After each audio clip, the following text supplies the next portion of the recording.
a une mobilité qui est encore très automobile, on le voit, notamment dans les entreprises. Et Hélène Billon, est-ce que vous pouvez nous indiquer, à travers ces nouveaux usages et les nouvelles énergies qui sont sur le marché aujourd'hui, quelle est la stratégie et quelle est la situation dans une entreprise comme celle d'Orange, par exemple, où vous avez un parc, vous l'avez dit, très important, 18 000 véhicules? Alors, depuis déjà très longtemps, puisque depuis 2013, on a beaucoup axé notre stratégie sur l'autopartage.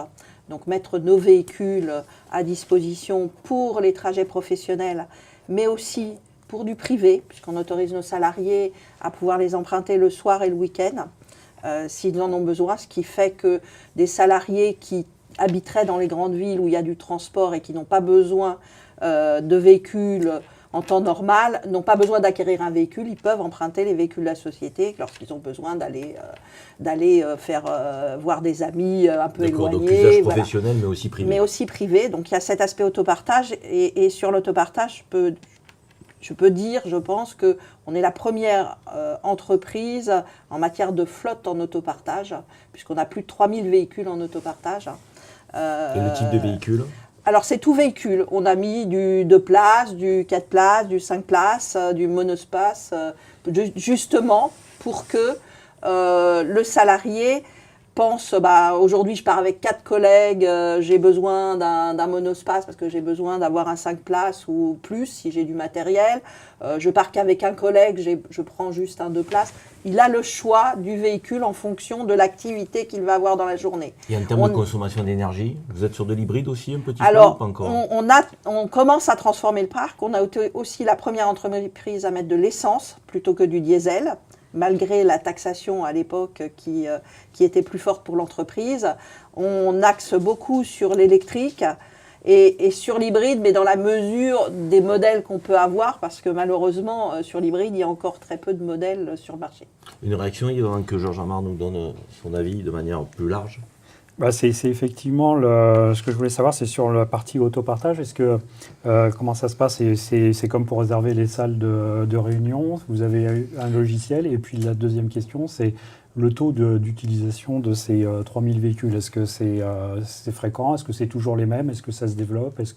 Comment vous faites connaître ça chez... Alors, on a un outil en ligne qui permet de réserver, qui est aussi sur mobile, donc tout device, c'est-à-dire qu'on peut réserver à partir de son PC, mais on peut aussi réserver à partir de son mobile, qui permet à tout salarié d'Orange, même s'il n'est pas à l'origine un conducteur de véhicule Orange, moyennant bien entendu une déclaration et de son permis de conduire, de pouvoir utiliser des véhicules. Donc bien évidemment, on a fait de la communication autour de cet outil. Les salariés se sont très vite appropriés le parc. C'est pour ça qu'on a commencé par 100 véhicules en 2013 et qu'aujourd'hui on en est à 3000. C'est qu'il y a une vraie demande. Et l'avantage de cela, c'est que nos véhicules tournent mieux. Et bien entendu, parce que je ne vais pas le cacher, il y a aussi un intérêt économique, c'est qu'on a réussi à réduire le parc. Donc il y a aussi cet intérêt derrière, mais avec une satisfaction des salariés de pouvoir trouver toujours un véhicule quand ils en ont besoin. Alors Georges Amar, une question. On voit bien qu'on a des difficultés à échapper à l'utilisation de la voiture pour les mobilités professionnelles ou personnelles. Le débat actuel dans notre société donc le démontre, et ce que nous dit Hélène Billon l'atteste une fois de plus. Dans vos recherches, est-ce que vous avez travaillé sur l'utilisation donc de la voiture, et est-ce qu'il est possible de limiter nos déplacements dans la société actuelle, ou est-ce que c'est inéluctable l'utilisation du véhicule aujourd'hui? Votre question en pose plusieurs autres. Je commence d'abord par la question des voitures elles-mêmes.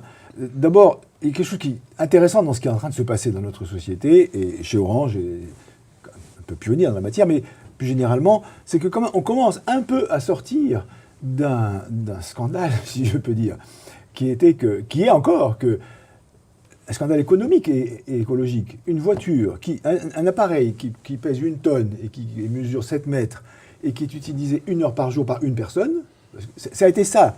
Je dis ça a été, c'est encore un peu, mais ça a été ça le paradigme standard de la deuxième moitié du XXe siècle. J'appelais ça parfois pour m'amuser le paradigme 1P, 1C, 1V. Ça fait un peu charabia, mais enfin, un propriétaire, un conducteur, un véhicule. C'était ça l'automobile. Quand on dit l'automobile, c'est pas un truc avec 4 roues et un moteur, l'automobile. C'est un propriétaire, un conducteur, un véhicule. Ça a été ça, le modèle dominant la deuxième moitié du XXe siècle. La notion de propriété était évidemment très Un forte. conducteur, un propriétaire, un véhicule pour tout faire. Bon, ce scénario-là, il est complètement absurde. Bon. Il est Et- dépassé selon vous. ben, on commence. Ce qui est terrible, c'est qu'il a fallu longtemps quand même pour qu'on se rende compte que vraiment. Bon, il faut dire que c'est pas que ça avait pas. Ça avait des vertus. C'était pratique peut-être. Hein, ça faisait vendre des voitures aussi. Hein, enfin, ça avait plein d'avantages. Si on peut L'industrie, dire.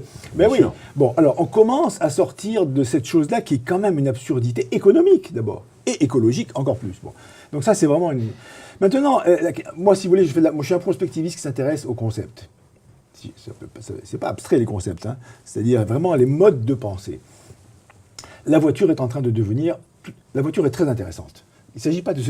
La voiture aura beaucoup d'avenir, mais ce ne sera pas une voiture, si je peux dire. C'est un peu vite fait. Hein. Allez-y, expliquez-nous Mais d'ailleurs, rapidement. moi, je prends toujours comme métaphore l'objet le plus disruptif de notre époque est quand même le smartphone.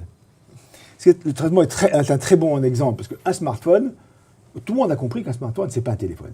Voilà. Vous avez compris ça. C'est plus qu'un téléphone. C'est pas un téléphone. Non, c'est pas plus. beaucoup plus C'est qu'un pas téléphone. un téléphone du tout. Enfin, on peut aussi s'en servir pour téléphoner. Voilà. Voilà. Mais c'est pas un téléphone, ça sert à tellement de choses. Et les significations même psychologiques, c'est votre truc intime, hein, un smartphone. Hein. Ça n'a rien à voir avec le machin avec un fil. Hein. Rien. Bon. Alors la voiture par rapport au smartphone. Absolument. Ben, la voiture de demain aura autant de rapport avec la voiture d'hier que le smartphone avec le téléphone. Hein. Je sais pas si... Vous voyez, voilà. Donc la voiture de demain, elle va être énormément de choses. D'abord, ce ne sera pas un truc individuel. Et on le voit.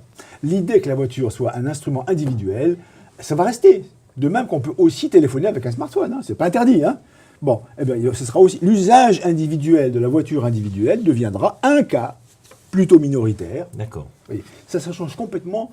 Qu'est-ce que c'est qu'une voiture? Donc autopartage, covoiturage, prendre le dessus. Non Notamment. seulement ça, mais ça va devenir un lieu de travail. Enfin, la révolution de l'automobile ne fait que commencer.